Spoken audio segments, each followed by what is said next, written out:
Olá, Cineclube da Luxstar Cine. Para mim é um prazer estar com vocês, mesmo do além-mar, estou aqui do Brasil. É o primeiro contato que eu tenho com pessoas daí. Bom também saber que é um lugar de encontro entre as pessoas que amam o cinema ainda, que acreditam no cinema como forma de conhecimento, de linguagem dos homens, de troca mesmo, e não como afirmação de identidades, de egos, né, como tem sido usado hoje em dia. Bons encontrar pessoas que amam o cinema, né, e principalmente nessa terra de um cinema muito generoso, né, eu acho que deu obras muito importantes de cineastas, né, como nem preciso falar, seria um absurdo ficar falando para vocês, que são Manuel de Oliveira, né, Pedro Costa, né, João César Monteiro, são cineastas que eu sempre tive como referência importante, inclusive no cinema contemporâneo, tal como anda acontecendo atualmente. Eu acho que muita coisa rica do que tem acontecido em termos de linguagem, de imagem mais constitutiva de uma essência, eu acho que vem muito da cinematografia portuguesa. E não estou falando isso para mero elogio, estou falando como uma coisa que eu acredito. O filme que eu estou tendo a oportunidade de comentar é um filme muito conhecido na história do cinema, Acossado, A Bout de Souffle, de Jean Godard, né? É um filme feito em 59, lançado em 60, né? E é um filme que eu acho que é um pouco até redundante falar, mas é um filme que desde quando apareceu ele surgiu meio como uma referência, um marco, no sentido de que até então o cinema tinha um método, um jeito de se fazer e de se ver, e de repente alguma coisa mudou, né? Mudou, tudo bem, com o Godard você fala que esse inaugura o projeto de desconstrução do cinema tal como nós a conhecíamos até então, o cinema da desconstrução, o cinema de um modelo de narrativa clássica, né, de uma narrativa mais linear, com estruturas que uma domina sobre a outra, relações de causa e efeito, hierarquia de personagens, enfim, tudo isso que você sabe muito bem, onde a moldura do cinema, tudo o que se passava era dentro de uma moldura, dentro desse método, dessa lógica, que às vezes limitava um pouco, na medida que os personagens ficavam um pouco idealizados demais. Eles eram a vida, mas um pouquinho além da vida, um pouco uma mistificação da vida. E também, na medida também que as narrativas eram serviam como ilustração de uma intriga literária, e os personagens muitas vezes eram cópias de modelos de um certo tipo de heroísmo, que vinha lá talvez dos gregos, né? Que já, principalmente com a Segunda Guerra Mundial, né, começou a entrar em colapso. Não que não houvesse tido outras formas de cinema, vocês sabem, desde os anos 20 e 30 nós tínhamos o surrealismo, o Buñuel, nós tínhamos os russos, né, o Eisenstein. Mas um modelo que imperava, e o cinema onde nós crescemos, é um pouco esse cinema de gênero, de Hollywood, etc. E olha e é preciso dizer que as pessoas, os jovens que começaram a fazer filmes, então não só na França, mas também no próprio Brasil também, né, Portugal talvez, eles eram sobretudo críticos de cinema, então eles conheciam muito bem críticos de cinema conheciam muito bem o arroz com feijão, não sei como é que é a expressão, o métier, como fazer filmes, porque a maneira de você começar a conceber um filme é também a maneira de você olhar, né?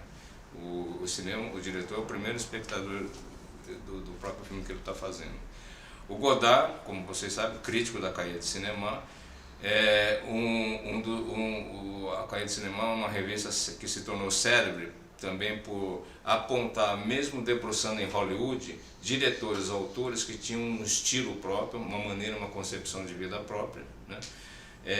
Ele começou a desvendar ali através do cinema, mesmo cinema de gênero, Hollywood, de policial noir, o cinema western, Antônio Mendes. Eles começaram a descobrir autores ali na cinematografia, que o diretor de cinema não era apenas um mestre de cerimônia, ele era um cara que expressava uma visão de mundo, um pensamento. Só que dentro de uma narrativa clássica. Acossado no surge, você sabe, deflagrando tudo isso aí. Nos cortes descontínuos, né? Nas elipses, de repente, assombrosas, assim, no meio da ação física, ele corta e joga um pouco mais na frente, o homem está na rua, depois está saindo do metrô, já está no apartamento da menina, já está buscando a chave do apartamento, né? É muito rápido os cortes, não obedece àquela continuidade linear, a contiguidade espacial que até então era o modelo, né, no cinema. E funciona, surpreendentemente esses cortes funcionam, porque o personagem, no caso o Belmondo, e depois também, principalmente o Belmondo, ele é como se ele atravessasse o espaço, vários lugares ao mesmo tempo, como inclusive é a natureza da personagem, que eu não vou ficar contando a história do filme, porque tem caracterização sim, tem um argumento por trás, mas não é isso que importa, importa é a forma como ele elabora, é o fazer a coisa. O Belmondo, por exemplo, o filme passa, vocês vão ver o filme, ele é um pequeno ladrão de carros, vamos dizer, um pequeno gangsterzinho, né? Mas nisso ele é muito livre, trafegando por vários lugares ao mesmo tempo, porque ele não tem o sentimento da culpa, inclusive. Ele não tem o arrependimento, ele não está preso a uma tradição moral, existencial, que era muito comum mesmo no cinema tido europeu de então, né? Esses cortes rápidos, né, descontínuos, né, que negam o campo e o contracampo, né, quem fala e quem escuta, quem fala e quem ouve, ele ao mesmo tempo tem momentos que ele se estabiliza num plano cuja duração do tempo é exorbitante, é grande, é o tempo interno daquilo que está acontecendo. Isso começa a acontecer quando fixa na personagem feminina, muitas vezes, a Jean Seberg, né? Então você alterna cortes muito rápidos com planos em profundidade de campo, na duração contínua do tempo, então o plano sequência, né? E com as câmeras, a câmera em movimento, a câmera se move o tempo todo, no carro, na rua, no trailer, a câmera acompanha os atores, né? Acompanhar os atores não era uma coisa nova. Nós vamos dizer que nos anos 50, logo depois do pós-guerra, 54, né, o Rossellini, que é o grande mestre, a grande referência anterior, ele já estava desenvolvendo essa coisa no sentido de libertar o cinema da estrutura dramática, dramatúrgica, literária, né? O cinema não era para contar uma história, uma intriga, né, com razão de causa e efeito. O cinema era para seguir personagens, seguir pessoas, no caso dele, seguir os atores. Seguir a Ingrid Bergman, seguir o garoto no Alemanha ano zero, seguir a Ingrid Bergman, a mãe lá que perde o filho, cujo filho se mata, e seguir o casal americano que vai para a Itália, a Viagem à Itália, o filme que soberbo de 54, né, que também é a Ingrid Bergman e o esposo dela, o ator, me escapa o nome, o americano, o casal que vai para a Itália, seguir o casal em crise. O Rossellini tinha um ponto de partida muitas vezes, você sabe disso, e a partir dos atores, dos lugares estabelecidos, ele ia desenvolvendo a história na medida que filmava. Esse era o cinema dele. Agora, eram personagens ainda com um passado, com uma memória cultural, presos a uma tradição de uma culpa, de uma pergunta existencial. Os personagens do Godard, eles são perfeitamente antenados com a época que estava os anos 60, que viria depois, né?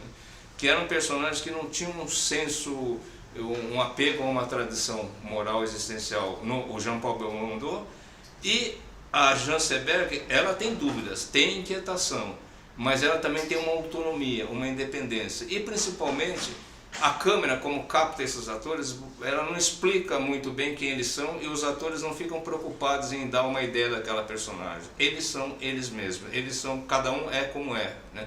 Então são personagens opacos, cuja ambiguidade muitas vezes atravessa os olhares. As falas estão sujeitas ao acaso, às circunstâncias, à emoção, como no cotidiano. A gente não conversa um diálogo escrito, a gente conversa as coisas triviais e vai cruzando várias coisas de acordo com os nossos interesses. Então, nisso aí, dos diálogos de improviso muitas vezes, e da câmera que capta o flagra, o momento em si, e isso era possível porque as câmeras estavam mais leves. Então nos anos 60 você tinha as câmeras mais leves que possibilitavam essa mobilidade. E um fotógrafo, Raul Coulthard, que o Godard chamou, que era um cara que vinha de reportagem, a não ser que me fale, mas era um cara que vinha de reportagem jornalística, não era um cara de estúdio. E ele precisava de um fotógrafo assim, ele falava, porque se eu pegasse um fotógrafo de estúdio, eu me sentia aprisionado diante dele. Eu precisava de um cara que tivesse essa liberdade de olhar diante do mundo. Então é um filme onde, e é incrível, porque você revendo hoje, você vê que as questões aí da sobrevivência, do trabalho e principalmente da relação masculina e feminina, ela não é idealizada, ela é real, ela é concreta, aquelas personagens existem de fato. E isso vem até uma blaga em cima do método de Hollywood, né? O ator não fica ilustrando a ideia do personagem, o ator ele esconde a personagem dentro de si e afirma ela dentro da sua própria existência. Tem que ser personagens, atores de caráter, atores de temperamento. Jean-Paul Belmondo era um cara assim, tinha uma inquietude, era o primeiro filme dele assim, tinha feito um curta com o Godard, mas é o primeiro longo que deflagrou depois da carreira dele, mas é um cara que procurava. E a Jean Seberg, aliás, muito parecido com a atriz lá do Rossellini, né, Ingrid Bergman, porque também era uma atriz de Hollywood que vinha de dois filmes e de uma crise no método de produção de Hollywood. Uma estrela dentro do Star System, que fez lá o Otto Preminger, né? 2 filmes, o Joana d'Arc, que é um desafio ela fazer, que não deu muito certo, e depois o Bom Dia, Tristeza, que no meu entender é belíssimo o filme, né? Mas também não é um filme que foi um sucesso comercial, então é uma atriz que se perguntava, tinha uma certa inquietude, tinha certas dúvidas, e eu acho que isso ela traz para o personagem dela, assim também como a Ingrid Bergman com relação ao Rossellini. Enfim, é um cinema de olhar para o mundo e para os outros respeitando a própria autonomia. Eu não queria continuar muito mais, eu gostaria de estar presente com vocês para debater, conversar mais, até o quanto esse filme responde à época de hoje, uma época de representação, de modismo, onde as pessoas revivem gêneros, imitam, e ali o Jean Paul Belmondo, vocês vão ver, ele imita também, ele tem um momento lá, diante do Rambo, ele tenta, você vê que ele tem algum modelo de heroísmo, de lutador de boxe, mas ele tem uma caricatura, ele faz uma caricatura dele mesmo, ele não se leva a sério, ele brinca com isso aí. O problema de hoje em dia é que as pessoas representam, fingem e se levam muito a sério, não tem autocrítica. A imagem de hoje está falsa, perdida, né? E por isso que o cinema está perdendo interesse. E esse é o momento que o cinema português, eu acho que através dos grandes mestres de vocês, desculpa ficar falando assim de fora, ele traz essa contribuição. Uma outra curiosidade, vocês sabem, é que o filme, quando ele fez, o filme tinha 2 horas e 45 minutos, né? Isso é muito conhecido. E a ousadia dele foi cortar 45 minutos para deixar no tempo viável, né?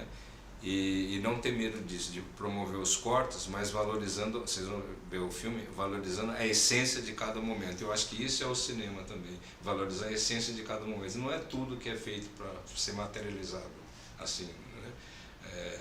E a gente, quando faz o filme, a gente sabe que a gente busca aquela imagem, e quando a gente está rodando, a gente sabe que não vai ser tudo que vai usar. É aquele momento onde a essência se revela. E o Acossado é um filme assim, de essências. Então, bom divertimento para vocês, tá? Boa sessão e vejo os filmes com os olhos de vocês.